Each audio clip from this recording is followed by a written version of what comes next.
2026. And you're still the middleman between your files and AI. You copy data from a spreadsheet, paste it in a doc, reformat it, and then build slides from scratch every single week. Most people still use AI like a search bar. Ask a question, get an answer, then do all the work yourself. Claude Cowork flips that. It's an agent that works inside your folders itself. It reads your files, creates new ones, edits existing ones, and follows a plan that you give it. In this video, I'm going to show you how to set up Claude Cowork, 3 workflows you can try out today, and the honest limits of Claude Cowork so you don't break anything. If you're new to the channel, my name is Cian and I am the AI Productivity Coach. I've taught thousands of people of practical ways they can use AI to make their life and work way easier. So if that sounds like you, please make sure to subscribe and join me on this journey. But to start, let's define what Cowork actually is. Here's a confusion I keep seeing. Many people are quite familiar with Claude right now. It's like an AI chat interface similar to ChatGPT, Gemini, Copilot, whatever you might have. It's become quite popular because it's really good for writing and for coding. But they've introduced some new features that have made it way more than just a chat interface. A lot of people think Cowork is just another chat.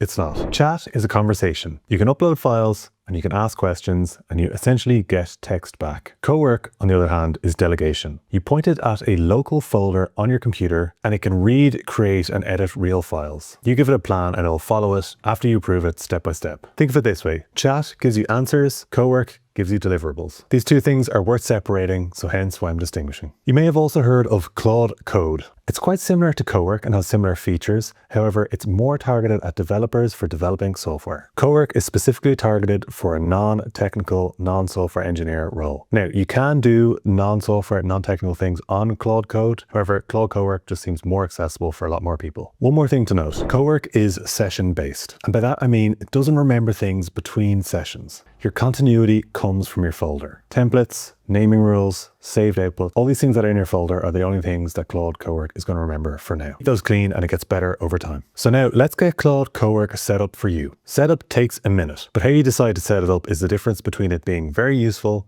or pure chaos. So pay attention to this part. So to get set up, you have to download the desktop app. So you can get that on Claude.ai. You usually have to sign in with your email. Maybe you already have a Claude account. One thing that's important to note as well is that you will need at least a pro plan to use Cowork, but I'll go into more details into that later. When you're in the interface, you'll see chat, Cowork, and code. You want to go to Cowork here. So you'll see a slightly different interface to what we had before. And now you're in Claude Cowork. The next thing you want to do is basically choose a folder. So I'm going to work in a folder here. So I'm going to choose a folder that I've specifically created for Claude Cowork. And then just read the warning. This includes all files and subfolders. Claude will be able to read, edit, and permanently delete and may share file contents with third-party tools it connects to. Be careful about exposing sensitive information. Hence why I created the separate folder, but just be aware this is what you do. So if you give access to everything, it'll have access to everything. So I think that's a decision you have to make on what's safe for you. You can see here, it's given some standard tasks that you can do. So organize my screenshots is a popular one, find insights in files, optimize my week.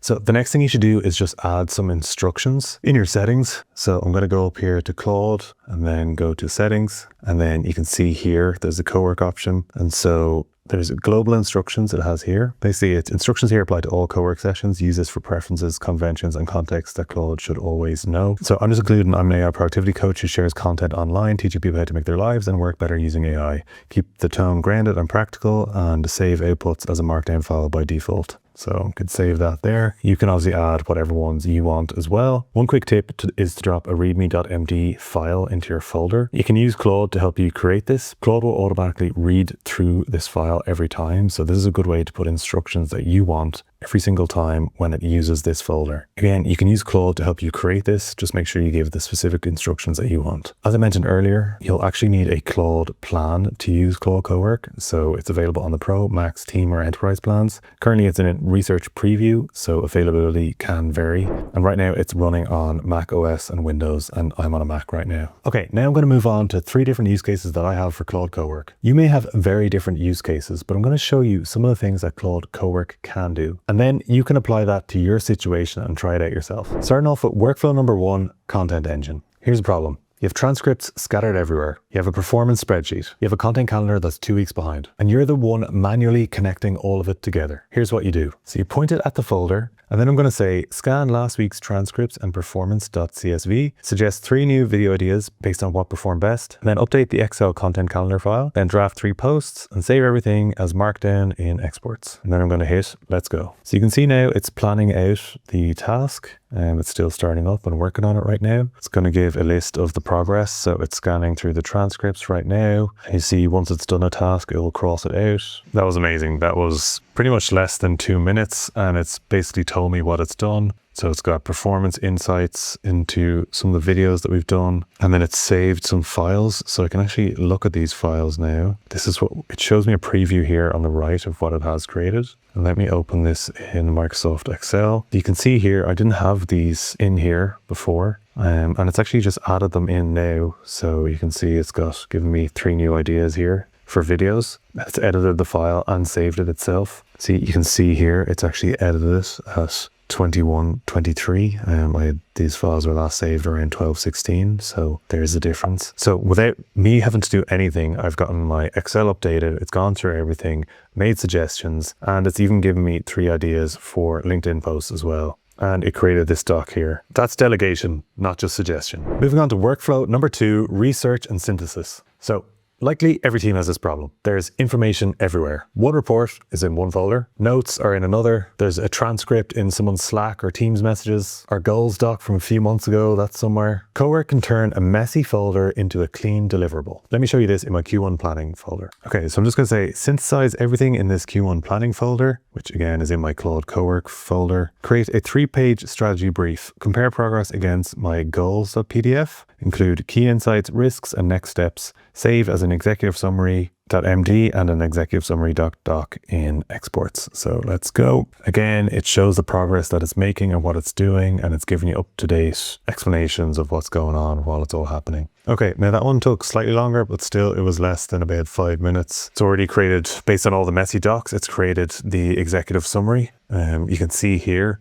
it's created it here on the right in our Canvas view, but you can also open it in Microsoft Word. Just hit allow. And you can see here, Q1 executive strategy brief. It's even created this pretty cool table in terms of like where we're tracking and how we're getting on. That's just gone through all my data. It's telling me some of the best formats that are working for my YouTube channel. So really cool to see that just pulled from all my messy folders, and it's giving me a recommendation on what content I should be focusing on. And you can see here, it's created the doc as well, Word doc. It goes into way more detail. It's a 6-page report, so I'm gonna have a look at this after I finish recording the video. That's really, really helpful. That one did take a bit longer. If you wanted to make sure you got exactly what you needed before, you could add a simple line beforehand. Create a draft outline first. Don't write the full brief until I approve the structure. That one line could save you time to make sure you get the right output. So that's just one extra step you could include if you want to make sure you're getting exactly what you want before it starts going off and doing all the work. Moving on to workflow number 3, which is spreadsheet to slides. This is the kind of glue work that everyone hates, or so I hear from a lot of my friends. Charts in a spreadsheet,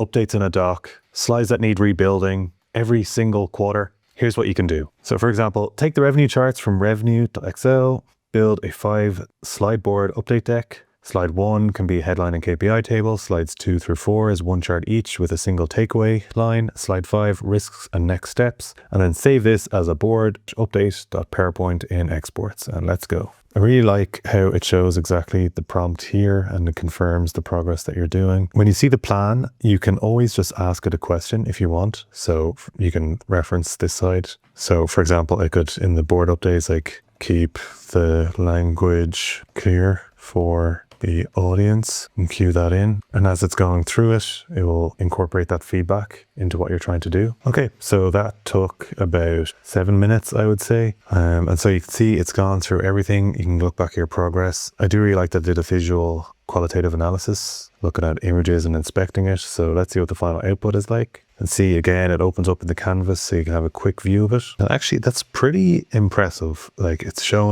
created this nice chart, the board up, Q1, total revenue. It's showing my subscriber growth. Then it shows the monthly net profit, and then risks and next steps. The great thing is, compared to like an image generator, you can actually open this up in PowerPoint now And so it's created a new file in your folder, and I've got it in PowerPoint here. If I want, I can edit it however I want. So that's great. It's done 90% of the work and I can go from there. Really great. I've just left it to go for about 5 to 10 minutes and it's created this whole slide deck for me. Okay, so there you have it. The 3 workflows you can use Claude Cowork for your own tasks. But let's be honest, what are the limits of Claude Cowork? I promised no hype, so here's what you need to know. The first is make sure you review the plan before you actually go ahead with it. I showed you that you can tweak it midway through if you like, but it's actually better to just make sure you have the right plan at the start before you embark on the journey. It can create, edit, move different files, so make sure you're very specific with the plan so it doesn't do anything you don't want it to do. One simple rule is to instruct it to create a new file rather than to overwrite or save over a file just in case. Second thing to note is that it doesn't really have long-term memory like the rest of Claude or like its projects feature. Your continuity lives in that folder. Your templates, your naming conventions, your saved outputs. Treat the folder like the system for better results, not just the chat. The third limit is just something more to be aware of. I actually took out an old laptop to do this as I just wanted to make sure that it was on an environment where it didn't affect too much of my files. So I think the limit here is just be really careful with what you give it access to and be really careful with which device you use it on. For example, I wouldn't recommend using it on a work laptop unless it's already approved by your organization. It's a really powerful tool when you have the system set up in the right way. So just make sure you format it.